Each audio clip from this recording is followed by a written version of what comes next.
Pag ganito kalakas yung baga mo sa niluluto mo, my friend, sigurado sunog na yung niluluto nating barbecue, my friend.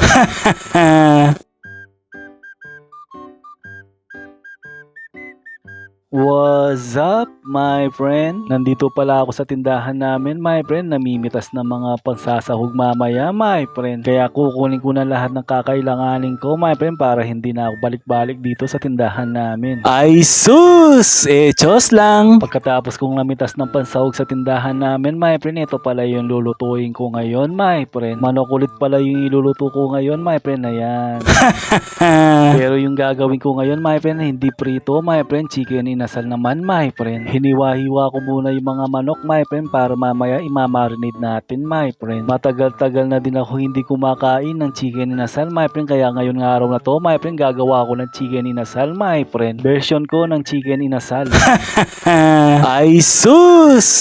Chos lang! Pagkahiwa sa manok, nilagyan ko ng luya, pamintang durog, oyster sauce, kalamansi, pati balat, isalin mo na rin, my friend. Tapos tanglad na dinigdig ko para lumabas yung aroma niya. Nilagyan ko din ng asin at saka asukal na tinansya-tansya ko lang, my friend. Tapos toyo. Tapos minasahi ko yung manok, my friend, na may kasamang pagmamahal yan, my friend. Ay sus!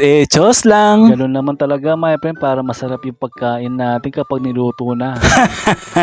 Nilagay ko muna sa freezer yung marinate na manok natin, my friend. Siyempre, pag inasal yan, my friend, may kasamang chicken oil. Kaya ito, gagawa ko ng chicken oil, my friend. Yung ginamit kong balat ng manok, my friend, yung leeg ng manok, my friend. Tinanggal ko lang yung leeg, tapos yung balat, kinuha ko, my friend, para gawing chicken oil. Wala na akong ibang nilagay sa chicken oil ko, my friend. Basta aswete lang, my friend, pwede na yan. Ganyan naman yung chicken oil, basta't may kulay, my friend, okay na, di ba? Ay sus! Chos lang! Pagkatapos kong mailuto yung chicken oil, my friend, ito na yung marinated chicken natin, my friend. Gagawin ko sa manok ngayon, my friend, syempre, barbecue natin yan, my friend. Kaya nagbaga na ako sa ulingan kanina, my friend. Pumuputok-putok yung uling, my friend, excited yata sa New Year. Ay sus! Chos lang! Nakalimutan ko palang sabihin, my friend, hita ng manok pala yung binili ko, my friend, kasi mas masarap yan kaysa doon sa pitso ng manok. Syempre, para mukhang masarap yung chicken inasal natin, my friend, yung marinade natin kanina, my friend, pinahid ko sa manok, my friend, para magmukhang kaakit-akit kapag titignan ka. Ay sus! Chos lang! Ay, yung manok pala yung sinasabi ko, hindi ikaw. Pinahiran ko pala ng chicken oil yung mga manok natin, my friend, kaya ganyan kausok, my friend, kaya pati ako nangangamoy usok na din.